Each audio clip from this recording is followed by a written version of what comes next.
말씀의 제목은 시험 받는 이유입니다. 제가 시험 받는 이유가 뭐죠? 그러면 여러분들은 100점 받으려고 이렇게 대답하시면 됩니다. 자, 시험 받는 이유가 뭐죠? 네, 그렇게 말씀하신 분들은 자자손손 그대로 이루어질 줄로 믿습니다. 자, 오늘 성경 말씀은 마태복음 3장 16절에서 4장 2절까지 말씀입니다. 우리 4절이니까요 우리 한꺼번에 같이 읽도록 하겠습니다. 시작. 예수께서 세례를 받으시고 곧 물에서 올라오실 때 하늘이 열리고 하나님의 성령이 비둘기같이 내려 자기 위에 임하심을 보시더니 하늘로부터 소리가 있어 말씀하시되 이는 내 사랑하는 아들이요 내 기뻐하는 자라 하시니라. 그때 예수께서 성령에게 이끌려 마귀에게 시험을 받으러 광야로 가사 40일을 밤낮으로 금식하신 후에 줄이신지라. 아멘. 지난 한 주간도 하나님의 뜻을 이루기 위해 애쓰고 수고하신 성도님들에게 하나님의 크신 은혜와 사랑이 함께 하시기를 주님의 이름으로 축복합니다. 이제 날이 많이 따뜻해졌는데 우리 인생에 혹시 겨울이 있었다면 이번 봄에 더불어 우리 인생도 따뜻한 시작이 될 줄로 믿습니다. 어느 교수님이 대전에 있는 대학에 부임을 하게 되었습니다. 그런데 아직 서울집이 정리가 되지 않은 상태라서 용역을 써서 이제 새로 이사갈 집 청소를 부탁을 했습니다.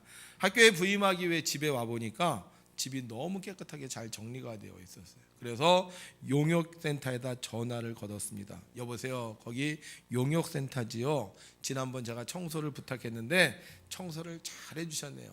제가 수고비를 입금할 테니 계좌번호를 불러주세요. 이렇게 얘기했습니다. 그러자 상대방이 이제 대답을 하는 거예요. 네, 부를게요. 받아 적으셔요. 그러더니 계좌번호를 부르기 시작했습니다. 296, 496, 329, 6796. 계좌번호를 받아줬던 교수님이 이상하게 계좌번호가 긴 거예요. 그래서 이렇게 전화를 하다가 중간에 전화하게 되고 말했습니다. 저기요, 이상한데요, 지금 계좌번호가 너무 길어요. 그러자 상대방, 뭔 소리예요? 지금 4개밖에 안 불렀어요. 296, 496, 329, 729.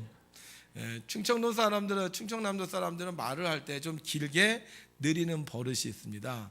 우리 교회는 설교 듣기 전에 꼭 하는 게 있죠. 뭘 하죠? 하나님을 찬양하는 겁니다. 우리 오늘도 두 손 들고 할렐루야로 하나님을 찬양하겠습니다. 할렐루야! 아멘. 하나님을 찬양할 때 잘 될 거고요. 예수님께서 요단강에서 세례를 받으셨습니다. 그런데 그때 아주 놀라운 일이 벌어졌습니다. 세례를 받고 올라오시는데요, 갑자기 하늘이 쫙 열리는 거예요. 그러면서 그 가운데 성령이 비둘기같이 예수님 머리 위로 쫙 내려오는 것이었습니다. 그러면서 하늘에서 소리가 들려요. 이는 내 사랑하는 아들이요 내 기뻐하는 자라. 세례 받는데 이런 현상이 나타났다. 얼마나 감격스러울까요? 기도를 하는데 하늘이 열리고 하나님이 음성을 들려주셨다. 예배를 드리는데 천군 천사가 화답하는 소리가 들린다. 예수님이 이 땅에 육신으로 태어나셨거든요. 근데 성경에 보게 되면 이 예수님이 30년 동안 하나님과 대화를 했다거나 하나님의 계시를 받다는 기록이 없어요. 그러니까 이 30년 동안 어떻게 보면 예수님은 하나님과의 관계가 이렇게 연락되지 않은 상태로 그냥 지내고 있었던 거예요. 근데 예수님이 30세가 되었을 때 세례를 받는데 하늘이 열리면서 하나님의 말씀이 응답으로 온 거예요. 얼마나 좋았겠어요. 물론 우리가 예수님이 하나님이라는 걸 알지만 그냥 인간적인 입장에서 보면은 내가 30년 동안 하나님의 음성을 듣지 못했는데, 내가 하나님의 계시를 받지 못했는데 세례 받는데 하나님의 음성으로 들려주시고 하나님께서 계시로 보여주신다면 아마 그동안 왜 하나님이 응답하지 않지? 왜 하나님이 내게 들려주시지 않지? 이런 고민과 걱정거리가 한꺼번에 다 사라질 것 같아요. 우리도 그렇잖아요. 교회 다닐 때 정말 오래 다녔는데도 교회를 다녀도 맹숭맹숭해. 뭐 기도를 해도 하나님의 음성이 들리지가 않고, 설교를 들어도 별로 감동이 없고, 찬양을 해도 뭐 눈물이 나오지 않고, 다른 사람들은 막 다 은혜 받았다고 하나님 응답해 주셨다고 하는데 전혀 아무런 응답이 없으면 교회 다니는 게 굉장히 힘들 것 같아요. 그런데 어느 날 갑자기 하늘이 열리고 하나님의 음성이 들리면 얼마나 마음이 뿌듯하겠어요. 야, 정말 하나님 살아 계시는구나, 정말 하나님 나를 아시는구나. 여러분, 교회 다닐 때는요, 하나님의 응답을 경험해야 됩니다. 하나님의 응답을 경험하지 않고 교회를 다녔다, 30년 다녔다, 이건 기적 중에 기적이에요. 저도 모태신앙이지만 꽤 오랫동안 그런 응답 없이 다녔던 것 같아요. 정말 우리가 교회 다니면서요, 하나님의 응답을 사모해야 됩니다. 우리 오늘 여기 계신 분들 하나님의 응답을 꼭 받으시기를 주의 이름으로 축원합니다. 자, 예수님이 하나님의 음성을 들었어요. 하나님의 계시를 보았습니다. 가슴에 벅찬 감동을 가지고 딱 올라오셨어요. 그런데 그때 성령이 예수님을 인도해 가십니다. 자, 나를 따라오세요. 어떻게 인도해 가셨는지 모르겠어요. 빛이 앞을 쫙 비쳤는지, 아니면 성령이 비둘기 같다 그랬는데 뭐 하늘에서 뭐가 보였는지. 예수님이 하여간 하나님의 음성을 듣고 이 요단강을 떠나 성령이 인도하신 대로 힘차게 앞을 가요. 어디로 갈까? 성령이 나를 어디로 인도하실까? 자, 근데 가다 가는데 어디로 가요? 적과 꿀이 흐르는 가나안 땅으로 가면 좋겠는데, 오늘 성경에 보니까 예수님이 가신 곳은 그렇게 좋은 곳이 아니라 풀도 한 폭이 나지 않는 광야였습니다. 하나님이 인도해 주셨는데, 하나님이 응답해 주셨는데, 하나님이 내 사랑하는 자요, 내 기뻐하는 자라고 말씀하셨는데, 그 길을 따라갔더니 광야밖에 없었어요. 솔직히요, 우리가 하나님의 응답을 받으면 우리 앞길이 달라져야 되지 않겠습니까? 하나님이 음성으로 말씀해 주시고, 하나님께서 계시를 보여주시고, 하나님께서 나를 아신다는 그런 믿음이 내게 생긴다면, 하나님께서 나를 인도해 주실 때 내 앞길은 쫙 열려져야 되지 않겠어요? 여호와는 나의 목자시니 내게 부족함이 없으리로다. 그가 나를 푸른 초장에 누이시며 쉴만한 물가로 인도하시는도다. 할렐루야. 하나님께서 응답해 주셨다면 당연히 우리의 가는 길이 이런 푸른 초장, 적과 꿀이 흐르는 가나안 땅이 되어야 되지 않겠습니까?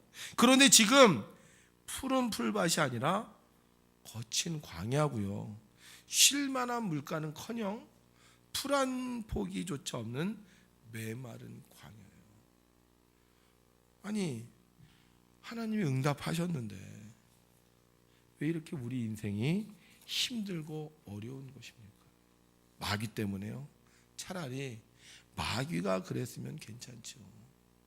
하나님의 응답을 받는 걸 마귀가 시기하고 질투해서 나를 공격한다, 나를 힘들게 한다, 그러면 싸워 이기면 되죠. 하나님께서 내게 음성으로 대답해 주셨는데 마귀가 그걸 질투해서 나를 곤고하게 했더라도 하나님께서 나를 구워주실 걸 믿으니까 우리는 싸워 이길 수 있잖아요. 그런데 오늘 예수님이 시험을 받는데 마귀 때문에 시험을 받는 게 아니라는 거예요. 성경에 보니까 뭐라고 쓰여져 있어요? 그때 예수께서 뭐에 이끌려? 성령에게 이끌려. 자, 마귀에게 시험을 받는데 누가 이끌어갔다? 성령이 이끌어갔다는 거예요. 성령도 하나님이시잖아요. 그럼 하나님이 지금 예수님을 의도적으로 마귀에게 이끌어간 거예요. 어쩜 이럴 수가 있을까? 하나님이 사랑한다고 했는데, 하나님이 너는 나 기뻐하는 자라고 했는데, 그래서 하나님 믿고 따라갔는데, 날 데려갔는데 눈을 뜨고 보니 그것이 좋은 곳이 아니라 광야고, 그곳이 마귀가 있는 곳이에요. 아마 제가 이런 입장이었다면 굉장히 어떻게 할까? 실망감을 느꼈다고나 할까? 배신감을 느꼈다고나 할까? 아마 그럴 것 같아요. 하나님이 내게 응답해 주셔서, 하나님, 주님이 인도하시면 어디든지 가겠습니다, 내가 주와 함께 가겠습니다, 그러고 갔는데 정말 좋은 곳으로 데려가지 않고 험하고 거친 광야에 데려갔다면 저도 모르게 제 속에서, 하나님, 이게 뭐예요? 하나님 나 사랑한다 그랬잖아요. 하나님 나 기뻐한다 그랬잖아요. 근데 왜 나를 이런 곳에 데려오세요? 아마 저 이렇게 이야기했을 것 같아요. 여러분 그렇지 않아요? 남자하고 여자하고 연애를 합니다. 그리고 남자가 그래요. 내가 당신 행복하게 해줄게. 내가 당신 잘 살게 해줄게. 그래서 쫓아갔더니만은 초막살이 빈집에다 데려갔다. 그러면 뭐 속에서 이렇게 우라통이 터지지 않겠습니까? 정말 날 사랑하는 거야? 이런 마음이 생기지 않겠습니까? 제가 만약에 예수님의 입장이었다면 솔직히 하나님에 대해서, 하나님의 사랑에 대해서, 하나님의 응답에 대해서 의심했을 것 같아요. 하나님 나 사랑한다고 그랬는데 아니었나? 거짓이었나? 그냥 나를 속이려는 거였나? 여러분 우리 교회 다니다 보면요 이런 경우 있어요. 하나님의 응답을 받거든요. 하나님의 음성을 들었다고 생각해요. 하나님께서 내게 은혜를 주셨어요. 그래서 너무나도 감격해서 너무나도 감사해서 이제 나의 모든 문제가 다 해결됐다 이렇게 생각할 때 있어요. 기도하라고 해서 열심히 기도했고 봉사하라고 해서 열심히 봉사했는데 드디어 하나님께서 나를 아시는구나, 나를 인정해 주시는구나 이렇게 생각할 때 있는데 갑자기 시험이 왔어요. 그 기분이 어떨까요? 할렐루야 아멘 그럴까요? 아니 이거 뭐지? 정말 하나님 계신 거야? 이런 생각이 들지 않을까요? 그런데 오늘 성경에 보니까 예수님은 어떻게 하시느냐? 예수님 어떻게 하시느냐? 난 하나님 못 믿겠습니다. 난 돌아가겠습니다. 난 예전이 좋습니다. 이렇게 하지 않았어요. 어떻게 하셨죠? 성경에 보니까 광야에서 시험을 받으셨어요. 며칠 동안 40일 동안 밤낮으로 줄이면서 금식하셨습니다. 어떻게 예수님은 이런 시험을 견디는 것일까? 하나님 음성 듣고 하나님 응답받고 하나님 쫓아왔는데 내가 생각한 것이 전혀 아니었는데 어떻게 그곳에서 하루하루 그것도 40일을 버틸 수 있었을까? 돌아갈 곳이 없어서 아무리 찾아봐도 갈 곳이 없어서 막 40일 동안 헤맨 걸까요? 아니면 이를 악물고 하나님 나한테 어떻게 이럴 수가 있어 막 분을 삭히면서 40일을 견딘 걸까요? 어떻게 주님은 하나님의 인도함을 따라 광야에서 시험을 받는데도 그 자리를 떠나지 않고 불평과 원망을 하지 않고 40일 동안 오히려 금식하면서 시험을 견딜 수 있냐 하는 거죠. 여러분 예수님이 시험 받기 전에요 광야에 갔기 전에 들었어요. 뭘 들었어요? 이는 내 사랑하는 아들이요 내 기뻐하는 자라. 만약에 이 음성을 못 들었다면 이건 뭔가 분명히 잘못된 겁니다. 만약 주님께서 이 음성을 듣지 못했다면 이건 정말 큰 어려움에 빠진 거예요. 그런데 들었잖아. 시험 받기 전에 하나님의 음성을 들었잖아요. 하늘 문을 여시고 성령이 비둘기같이 오면서 이는 내 사랑하는 아들이요 내 기뻐하는 자라는 말씀을 들었잖아요. 들었으면 된 거 아닙니까? 남편하고 아내하고 결혼해요. 남편을 사랑하겠습니까? 아내를 사랑하겠습니까? 네 사랑하겠습니다. 언제까지 사랑하겠습니까? 머리가 팥뿌리가 되도록 사랑하겠습니다. 그리고 따라갔더니 초가집이야. 따라갔더니 차도 없어. 따라갔더니 TV 냉장고도 없어. 그런데 뭐 들었어요? 머리가 팥뿌리가 되기까지 사랑한다는 그 말을 들어요. 그러니까 어떻게 해요? 견디잖아요. 그래 그 남자 말 듣고 그 여자 말 듣고 지금 상황이 안 좋아도 환경이 안 좋아도 견디잖아요. 사람들이 왜 시험을 못 이기는지 아십니까? 믿음이 없으면 못 이깁니다. 하나님의 음성 들었어요. 환상을 보았어요. 그때는 믿었어요. 그때는 감동했어요. 그럼 그 믿음 가지고 계속 쭉 가야죠. 방금 전까지는 좋아했는데 방금 전까지는 확신했는데 하나님 살아계셔 하나님이 나를 잊은 것이 아니었어 그랬는데 그럼 그 믿음 가지고 끝까지 가야죠. 예수님은 믿음이 있었어요. 하나님께서 들려주신 음성 들었고 그 말을 믿었어요. 그래서 광야에 왔는데 괜찮아요. 바람 소리 속에 하나님의 음성이 떠올라요. 황량함 속에 하늘이 열려지는 그 모습이 떠올라요. 하나님의 뜻이 있겠지. 하나님의 계획이 있겠지. 그래도 하나님 나 사랑하시잖아. 그러니까 믿음으로 시험을 이기는 것입니다. 하나님이 우리 시험할 때요, 이길 시험 주실까요? 못 이길 시험 주실까요? 믿습니까, 여러분? 어떤 사람이 불만에 차서 하나님께 항의했습니다. 하나님, 어떤 사람은 행복하고 어떤 사람은 불행합니다. 어떤 사람은 부자로 살고 어떤 사람은 가난하게 삽니다. 어떤 사람은 건강하게 살고 어떤 사람은 병약하게 삽니다. 하나님은 몹시 불평등하신 분이십니다. 그러자 하나님께서 그를 요단 강변으로 데리고 가셨습니다. 거기에 가보니 사람들이 저마다 십자가를 짓고요, 요단강을 건너고 있었어요. 긴 십자가, 짧은 십자가, 뚱뚱한 십자가, 날씬한 십자가. 하나님은 그 요단강을 건너온 사람들의 그 십자가의 무게를 달아보라고 이 사람에게 명령하셨습니다. 그래서 이 사람이 그 십자가를 가져다가 다 무게를 달아봤어요. 그런데 이게 웬일입니까? 강을 건너온 사람들의 십자가의 무게가 다 똑같았어요. 하나님께서 말씀하십니다. 나는 늘 똑같이 공평하게 주었지만 저마다 다 다르게 받는 것이 삶이라는 십자가란다. 하나님 공평하게 해주시는데 어떤 사람은 그걸 길게 드리고 어떤 사람은 그거를 짧게 하고 어떤 사람은 그걸 뚱뚱하게 하고 어떤 사람은 그걸 날씬하게 하는 거예요. 그 사람이 깨달았습니다. 내게 가장 알맞은 십자가는 바로 내가 지고 있는 십자가라는 것을.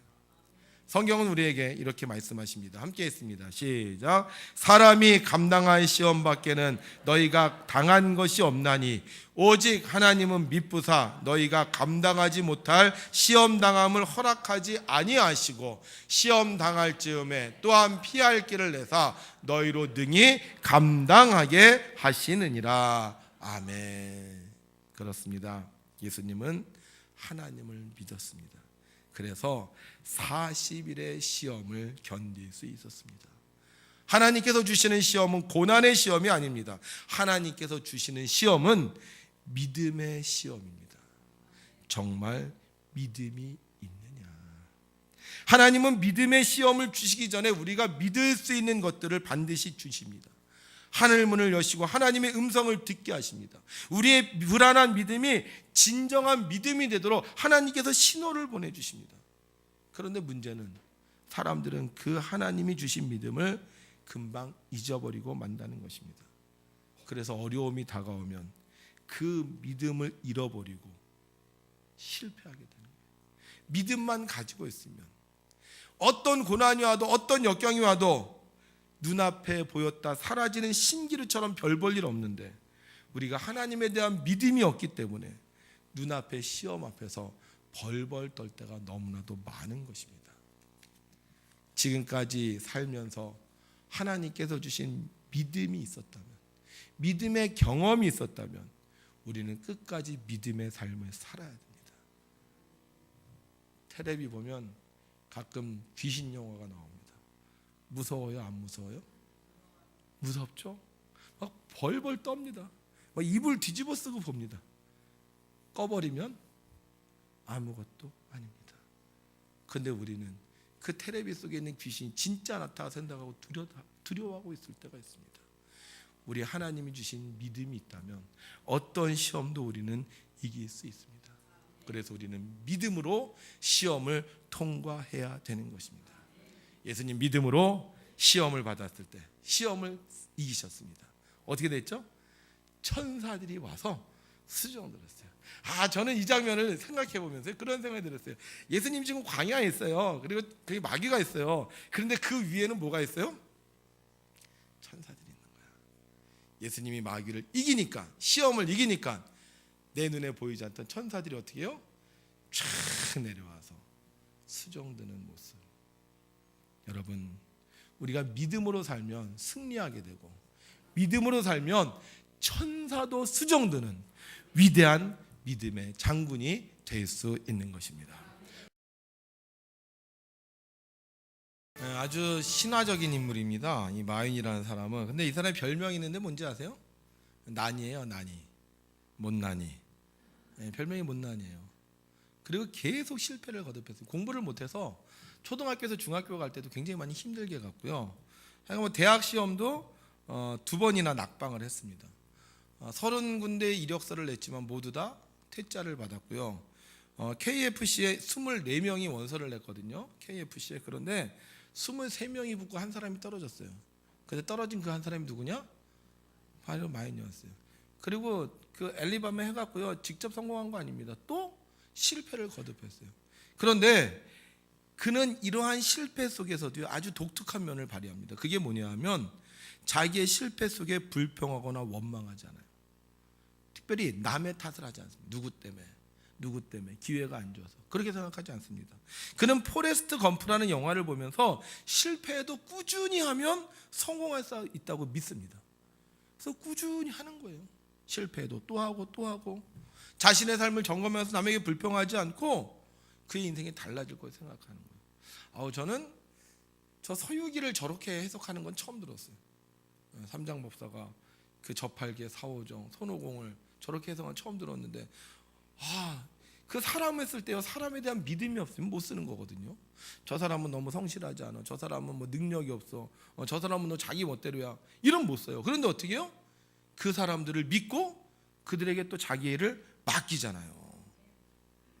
결국 어떻게 되었습니까? 무수한 실패가 오히려 그를 위대한 사람으로 만들어 주었습니다. 여러분, 하나님이 우리를 만드셨어요. 그리고 하나님이 우리를 보시고 어떻게 하셨다고요? 심히 좋아하셨습니다. 그런데 우리를 그렇게 위대하게 만드신 하나님을 믿지 못한다는 거예요. 시련이 오고 힘이 생기면 이 모든 것을 이길 수 있도록 나를 만들어주신 하나님을 믿어야 되는데, 오히려 하나님께 불평과 원망하면서 하나님 왜 이렇게 됐어요? 왜 이렇게 어려워요? 왜 여기까지 끌고 왔어요? 하면서 하나님에게 원망할 때가 너무나도 많다는 겁니다. 여러분, 하나님을 믿으십니까? 그러면 그 하나님을 끝까지 믿으세요. 중간에 포기하지 말고, 중간에 내 뜻대로 안 된다고 미워하지 말고 그 하나님을 끝까지 믿으면 어떤 시험이 와도 어떤 환난이 와도 우리는 우리를 향하신 하나님의 놀라운 계획을 성취할 수 있게 될 겁니다. 김온유 집사님이라는 분이 계셨어요. 이분은 아내와 함께 교회를 다녔습니다. 왜 아내와 함께 교회를 다녔냐 하면 교회를 가기 싫어해. 근데 아내가 하도 귀찮게 하는 거예요. 당신 교회 가야지, 안 가면 어떻게, 바가지를 박박 긁으니까 아내 때문에 갔어요. 또 이분이 사업을 했거든요. 그래서 그 사업 때문에 교회를 갔어요. 그런데 어느 날 그 교회 집사님이 간증을 하는데 충격적인 간증을 들어요. 무슨 간증이었냐면 그 교회 집사님이 그러는 거예요. 나의 인생에 있어서 하나님이 첫 번째이고 교회 일이 1번입니다. 이 말을 듣고요, 이 김원유 집사님이 아니 저렇게 정신 나간 사람이 있나? 내 인생의 첫 번째는 가족이고 부모님이고 사업이지 무슨 하나님이 첫 번째야? 무슨 교회 일이 1번이야? 그러면서 아내에게 당신도 저렇게 정신 나간 사람처럼 교회 다니면 안 돼? 오히려 이렇게 핀잔을 주었습니다. 그러던 2008년 9월 18일 서울역앞 횡단보도를 지나다가 갑자기 큰 불빛이 이 김원희 집에 확 덮쳐버린 거예요. 교통사고가 난 거예요. 눈을 떴을 때는 이미 5일이나 지난 상태였고 1번 목뼈가 부러졌고 양다리는 인대 파열로 6개월 입원과 하반신 마비 진단을 받았습니다. 그러나 그때 하나님께서 그를 다시 찾아오십니다. 그때 간증했던 그 집사님이 오셔서 하나님 믿으세요. 하나님 믿으세요. 하나님께서 다시 회복시켜 주실 거세요. 그러면서 계속 신앙적으로 권고하는 거예요. 그 덕분이었을까요? 6개월을 있어야 된다 그랬는데 꼼짝 못한다 그랬는데 2달 만에 휠체어를 타게 되었고요. 석 달째 되던 해 목발을 의지하고 퇴원을 했습니다. 하나님은 김온유 집사님에게 기적을 베푸셨어요. 그러나 김온유 집사님은 하나님의 이러한 기적에도 불구하고 믿음이 없었습니다. 그래서 말끝마다 안 돼, 못해, 끝났어, 망했어, 왜 나는 이럴까, 에이씨 이러면서 불평과 불만의 언어를 계속 하였다는 거예요. 그러나 여러분, 하나님은 감당 못할 시험을 주시지 않습니다. 어느 날 예배 드리는데 하나님은 목사님의 말씀을 통하여 성령의 음성을 듣게 해주셨습니다. 에베소 5장 8절 5장 9절 너희가 전에는 어둠이더니 이제는 주 안에서 빛이라. 빛의 자녀들처럼 행하라. 빛의 열매는 모든 착함과 의로움과 진실함에 있느니라. 그 순간 깨달아지는 거예요. 그동안 내가 욕했구나, 내가 부정했구나, 내가 나쁜 행동했구나. 내가 정말 하나님의 자녀로 되려면 내가 하나님의 뜻대로 살아야 되겠구나. 그리고는 하나님의 말씀을 읽고 묵상하고 순종하기 시작했습니다. 그 결과 하나님께서 그의 몸도 회복시켜주고 사업도 다시 잘 되게 해주셨습니다. 그래서 그가 간증 이렇게 한 신앙 고백에 보게 되면요, 나는 하나님으로부터 떼복을 받았습니다, 이렇게 얘기하는 거예요. 그러면서 그분이 쓴 글에 보면 경제의 원리와 파종의 원리에 따라 뿌리고 투자하여 더 많은 수확과 이익을 창출하고 더 많이 거둘 수 있도록 믿음으로 뿌리고 또 뿌리면 복을 받게 됩니다. 왜 우리에게 시험이 있을까요? 하나님은 시험을 통해서 우리의 믿음을 이루어 주시기 위한 것입니다. 교인들 중에는 하나님의 응답을 경험한 분들이 참 많이 있습니다.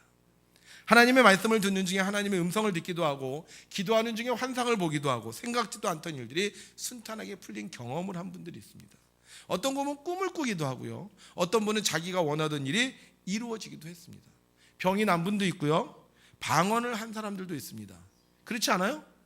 시집 뚝 떼고 계신데 많은 분들이 그러한 일이 있을 때마다 저에게 와서 얘기합니다. 목사님, 정말 하나님 살아계신가 봐요. 하나님이 응답해 주셨어요. 얼마나 감사한지 몰라요. 그런 얘기를 굉장히 많이 듣습니다. 그런데 문제는 그렇게 기분 좋아서 하나님의 응답을 받았다고 얘기했는데 그때의 신앙은 어디 갔나 할 정도로 믿음이 없는 분들이 있어요. 왜 그때는 그렇게 좋았는데, 왜 그때는 그렇게 하나님 살아계신다고 말했는데 신앙이 없는 사람처럼, 믿음이 없는 사람처럼 살까요? 그들이 이 시험에서 믿음을 잃어버렸기 때문입니다. 어떤 사람은요, 공부 잘해도요, 시험만 보면 시험 못 보는 사람이 있죠. 이상해요. 평소에 내신 등급은 좋은데 시험만 보면 꼭 떨어져. 왜 그런지 아세요? 시험 볼 때마다 믿어야 돼요. 나는 이번 시험에서 몇 점 맞아? 그런 경험 별로 없으세요? 나 이번 시험에 100점 맞을 거야, 이번에 1등 할 거야, 이번에 잘 볼 거야, 이래야 되는데 이 시험을 못 보는 사람은 시험이 딱 오면 뭐예요? 틀리면 어떡하지? 꼴등하면 어떡하지? 실수하면 어떡하지? 그 공신 거기 강의에서도 보면 그 얘기예요. 그런 생각하는 사람은 시험을 못 본다는 거예요. 시험 볼 때 어떤 사람이 잘 본다고요? 이번 시험 100점 맞을 거야, 이번 시험 1등 할 거야, 이런 사람이 시험을 잘 본다는 거예요. 믿음도 마찬가지예요. 시험이 오면 우리가요, 그 시험에서 떨 필요가 없습니다. 왜냐? 하나님께서 이미 그 시험을 다 이기셨기 때문이에요. 예수님의 십자가의 보혈로 우리의 모든 정과 욕심은 십자가의 못을 받았고 우리는 주님의 사람으로 새로운 삶을 우리에게 약속받았기 때문입니다. 그래서 시험에 우리는 고백해야 돼요. 이번 시험을 통해서 100점 맞을 거야, 잘 될 거야, 성공할 거야, 축복받을 거야. 이 믿음을 가지면 되는데 이 믿음을 잊어버리니까 하나님에 대한 믿음이 오히려 원망과 불평으로 바뀌는 경우가 있습니다. 여러분, 이곳에 계신 분들 주님을 믿으시기 바랍니다. 여러분들을 사랑하시고 여러분들에게 말씀하시고 여러분들에게 기적을 보여주셨던 그 주님, 예전이나 지금이나 변함없이 동일하신 그 주님을 믿으시고 끝까지 믿음의 싸움에서 승리하는 여러분들 되시기를 주님의 이름으로 축원합니다. 자, 그러면 우리가 어떻게 이 시험을 믿음으로 이기느냐? 그래도 우리가 방법은 알아야 될 것 같아요. 방법. 자, 시험 보면 꼭 문제가 나옵니다. 그럼 문제 다음에 뭘 써야 돼요? 답을 써야 됩니다. 답을 써야 돼요. 근데 이 답이 어디 있는지 아세요? 바로 성경에 있어요. 성경에. 인생의 모든 문제의 답은 어디에 있어요? 성경에 있어요. 성경. 그래서 우리가 성경을 보면 정답을 알 수 있어요. 성경을 안 보면 정답을 모릅니다. 그래서 맞을 거야, 괜찮을 거야. 하지만 쓰고 나면 정답이 아닐 경우도 있습니다. 근데 성경을 우리가 읽고 성경을 묵상하고 성경의 말씀을 기억하면 문제가 생겼을 때 그 성경의 말씀이 정답이기에 우리는 100점 맞는 삶을 살 수 있는 것입니다. 우리 이번 기회에 우리 백운교회 성도들이 성경을 다 읽고 있습니다. 열심히 읽고 계시죠? 42번까지 읽었어요. 자, 이번 우리 성경 읽읍시다. 이런 말 하면 어떤 분은 그래, 내가 이번에 성경 한번 읽을 거야. 이번 성경 읽어서 내가 하나님의 은혜를 받을 거야. 이런 분이 있는가 하면 어떤 분은 아휴, 성경을 어떻게 읽어? 평생 못 읽었는데, 이런 분이 있어요. 근데 읽을 수 있다 없다? 그게 믿음이에요. 하나님 여러분들 도와주십니다. 여러분들이 마음의 소원을 품고 하나님께 기도하면 성경을 읽게 하시고 성경을 기억하게 하시고 성경으로 여러분들이 믿음의 시험을 이길 수 있도록 역사해 주십니다. 이번 2019년 우리 사랑하는 성도님들, 시험이 올 때 오히려 즐거워하면서 이번 시험이 끝나면 하나님께서 어떤 역사를 이룰까 내심 기대하는 인생을 사는 여러분들이 되셨으면 좋겠습니다. 이번 성경 읽으셔서 여러분들이 인생의 해답을 분명히 찾으시고 무슨 시험을 보든지 어떤 시험을 보든지 몇 점? 100점. 몇 등? 1등. 말한 분들은 그대로 될 줄로 믿습니다. 그래서 2019년에 수많은 시험들이 여러분들 앞에서 여러분들을 존귀하게 만드는 하나님의 은혜가 되기를 주의 이름으로 축원합니다.